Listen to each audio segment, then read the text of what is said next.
Hello again. I was just sitting here reading about spiritual warfare.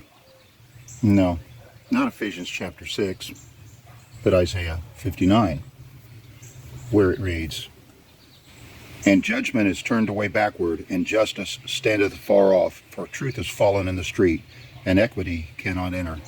Yea, truth faileth, and he that departeth from evil maketh himself a prey, and the Lord saw it, and is displeased, and it displeased him that there was no judgment. And he saw that there was no man, and wondered that there was no intercessor. Therefore his arm brought salvation unto him, and his righteousness, it sustained him. For he put on righteousness as a breastplate, and an helmet of salvation upon his head.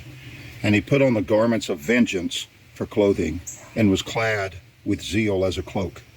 According to their deeds, accordingly he will repay fury to his adversaries, recompense to his enemies. To the islands he will repay recompense." And it goes on.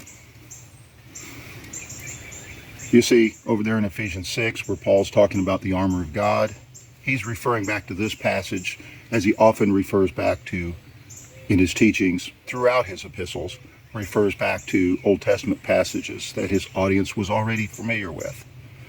Okay? So when he started talking about the armor of God in Ephesians 6, they all knew he's referring to this right here. But we see in here, clothed with vengeance. Okay? Way down in here, "So shall they fear the name of the Lord from the west, and his glory from the rising of the sun. When the enemy shall come in like a flood, the Spirit of the Lord shall lift up a standard against him." That's military terminology right there. Okay? There's aggression in it.